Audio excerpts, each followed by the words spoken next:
E aí, pessoal, estamos na semana da Black Friday, conferida nos modelos aí de notebooks que estão disponíveis na parte gamer. Eu tenho aqui o Lenovo com o Ryzen 7 5800H e chegou aqui no canal esse modelo aqui, o i5 11300H, que é um processador um pouco mais fraco, mas nós vamos rodar alguns testes aí, fazer um review dele para vocês terem uma ideia. Já adianto que hoje, na data que nós estamos gravando, esse valor aqui de 3.800 está um pouco acima. Você consegue aí preços melhores, cupom de desconto, enfim, nessa faixa de 3.800, se fosse o 11400H, estaria mais em conta, mas aí só os modelos da Acer, né? Os da Lenovo vêm com 11300 ou modelos com Ryzen, enfim. Então esse modelo aqui dá para tentar pegar abaixo de 13,5, talvez 3.499 aí, estaria um bom preço. Mas vamos ficar de olho, a gente vai comentando aí sobre as promoções e agora vamos para o review da máquina.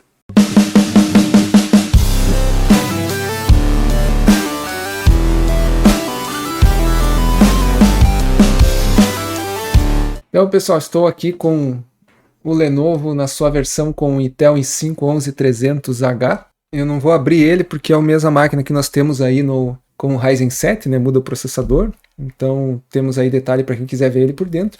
Mas nós vamos passar algumas questões aqui, né? Então, como é a mesma máquina, mas nós temos aqui, né, o indicador aqui de carregamento, né? Agora ele está com a tampa baixada, por isso que ele está piscando. Temos uma entrada aqui no padrão P3, né? Aquela que entra headset, por exemplo. Pode entrar microfone e fone de ouvido, dois USBs 3.1 e aqui uma das saídas de ventilação, se não me engano da placa de vídeo. É a parte em cima, né, tem umas marcas de dedos aí que fica da pegada, né, mas bem tranquilo de você limpar. Aqui a saída aí, se eu não me engano, do processador, né, de ventilação. Aqui ligamos a energia, uma RJ45 para a placa de rede, para você ligar o cabeado, o HDMI, um USB-C 3.2 geração 1, então ele não é compatível com o padrão DisplayPort nem com carregamento, é apenas para você plugar dispositivo mesmo com hub, alguma coisa assim. Sempre bom passar as características gerais, eu gosto de olhar sempre no site do que notebook comprar, eu também abri várias abas aqui, inclusive da própria Lenovo, embora seja um pouco às vezes confuso lá, que ele mostra tudo meio junto aqui, mas é porque na verdade são é a mesma máquina e muda agora versões com a GTX, com a RTX e também outras versões do Intel aqui com o próprio i7, né, que tem uma configuração que já é um processador mais forte. Mas apenas para nós repassar aqui, então a gente vê aqui o nosso Intel i5 11300H. Eu vou fazer um outro vídeo depois comparando com o Ryzen 7 5800H, porque a faixa de preço é muito parecida, né, às vezes até com as promoções ficam bem equivalentes. E o Ryzen 7, nesse caso, ele é 8 núcleos, 16 threads, então um desempenho superior, vai até 3.2. A placa de vídeo é a mesma, então a GTX 1650, que é uma placa de entrada. Já é uma placa que está ficando, vamos dizer assim, obsoleta, mas você ainda vai conseguir jogar aí todos os jogos a princípio, né, baixando, claro, os gráficos os mais pesados. Depois nós vamos fazer alguns testes. Se você tem um pouco mais de recursos para investir, vale a pena de repente já olhar os modelos com a RTX 3050 que estão vindo agora nos Lenovo i e outros modelos aí da Dell e também da Acer. Esse aqui vem com Windows, tem versões com Linux, dependendo o valor quase não muda, então se você vai usar o Windows vale a pena já pegar uma já com Windows embarcado. Aqui nós temos uma questão que me chamou a atenção, porque ele marca aqui 8 GB DDR4 13200, que é o que nós temos na máquina, mas o máximo 16. No site da Lenovo, eu achei estranho porque a outra com o Ryzen aqui eu estou trabalhando com 32 GB de memória. E aqui no site da Lenovo, né, ela vem com um pente de 8 GB, mas ele comenta aqui que ele é compatível até 32, né, o que faz... Ó, ele fala aqui até 16 GB em cada slot, ou seja, pode chegar a 32 GB de memória, né? Não faz sentido uma máquina nova, hoje está limitada a 16. E aí eu dei uma olhada em outros sites aqui também, no próprio Kabum, aqui na própria Amazon, ele está mostrando aqui expansível até 32. Aí as variações dos modelos, né, às vezes estão com informações erradas, então vale conferir, mas infelizmente o manual da Lenovo não fala em capacidade máxima, mas nós estamos se baseando pelo que diz aqui, e na outra máquina eu consegui trabalhar aí com 32 e 3200, ele pega bem certinho. Então ela vem com uma memória já 13200 de 8 GB, você pode adicionar mais um de 8 ou substituir, né, por 16 para fechar 32 caso você precise. Ela vem com um NVMe geração 3, né, X4 512, então o slot M1 vem com esse NVMe e tem um M2, um slot vazio. Aqui no site da Lenovo ele também comenta as possibilidades, ó. Então ele vem com 512, possibilidade de expansão. 2 NVMe, um 2242, que é o menorzinho, e um 2280. Vale a pena conferir sempre qual que vem instalado, e ou usar um HD 2.5 e um 2242, porque o slot 2 cabe um 2242, no slot 1 cabe um 2280 ou um SSD ou um HD 2.5, porque ele vem inclusive com o suporte para você adaptar. Tem um vídeo que eu estou deixando em anexo aí de dúvidas do Gaming 3 que eu mostro ali, inclusive nos outros vídeos de upgrade de memória e de NVMe, a gente abre ele e mostra como ele é. Como é que faz, inclusive, para usar um, ou usar dois NVMe, ou usar um NVMe e um SSD. Então vou deixar os vídeos aí na descrição que a gente mostra isso. Aqui ele traz os gráficos, né? Tem modelos com a 3050 e com a 1650. No caso, esse nosso aqui é o mais barato com a 1650. Então o teclado que nós comentamos ali, a BNT2, né? Padrão aí brasileiro, com teclado numérico, retroiluminado. A câmera que nós mostramos também no padrão HD. As portas USB 3.1 que nós mostramos, USB-C. O HDMI e aí aquele P2 fone mais mic, né, que a gente encontra também aí chamado de P3. E a rede RJ45. A rede é interessante porque é um padrão gigabit, né? Então tá aqui, Wi-Fi 6, né, que é o padrão mais novo, Bluetooth 5. A bateria poderia ser um pouco mais, dependendo do uso aí você pega 1 hora, pode chegar a 2 no uso moderado, mas é sempre muito relativo, né? Se você for fazer tarefas muito pesadas que use muita CPU, ele vai baixar ali. Antes eu deixei o computador na bateria baixando jogos ali para nós fazer testes e realmente ele durou em torno de 1 hora e pouquinho, né, com a tela sempre ligada ali com a Steam e com a Epic baixando, né, usando capacidade ali bastante de rede que tinha disponível, e a bateria durou 1 hora e pouco ali, eu já tive que plugar de novo.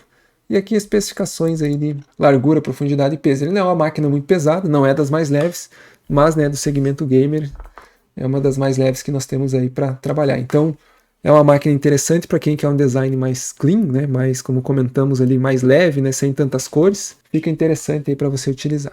Estamos aqui então com o CPU-Z para nós conferir o processador. Então, nosso Intel i5-11300H, um TDP máximo de 35, que é excelente, o que é um baixo consumo aí de energia para notebook, codinome Tiger Lake. Aqui nós temos as informações, a nossa placa-mãe aí da Lenovo e a nossa memória, trabalhando aí na frequência de 1600, né, o que em single channel, o que fecha aí, se tivéssemos outro pente, né, fazendo dual channel, ficaria aí nos 13200. Então, por isso que é interessante sempre você ter os par de memória, né, para poder agilizar o desempenho da máquina. E já a nossa placa de vídeo, nós temos aqui a nossa Intel Onboard, né, a Iris Xe Graphics, que ele vai utilizar quando não necessitar de mais poder gráfico, quando precisar de mais poder gráfico, entra em ação a GTX 1650, que nós já comentamos, é uma placa boa, mas já é uma placa que está ficando um pouco obsoleta, ou uma placa de entrada, que vai atender ainda os jogos mais pesados, mas você vai precisar reduzir o gráfico. E alguns outros jogos que não exigem tanto,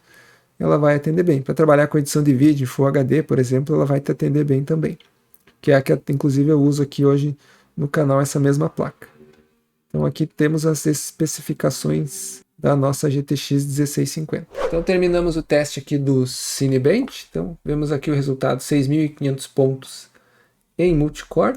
Então aqui tem uma comparação com outros modelos.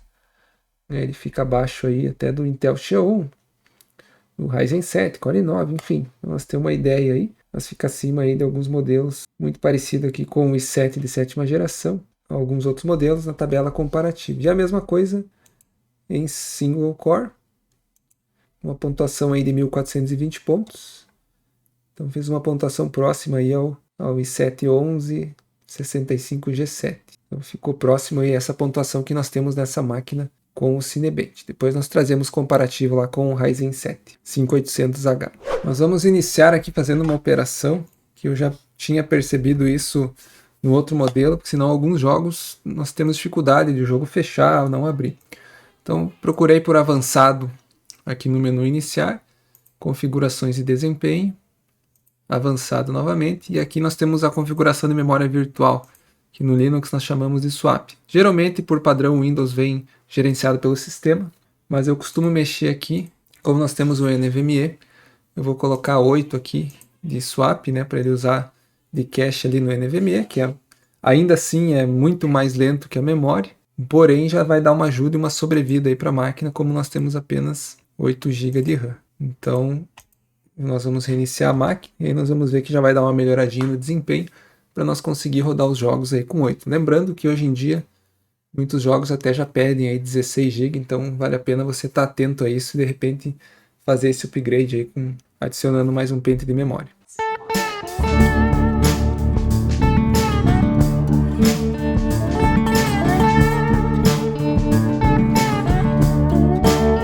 Estamos rodando Red Dead Redemption, depois de aumentarmos a memória virtual. Eu baixei tudo para os gráficos, né, toda a qualidade em baixo mesmo, para conseguir rodar. Mas ele está rodando bem aí na caixa de 50, 60 FPS.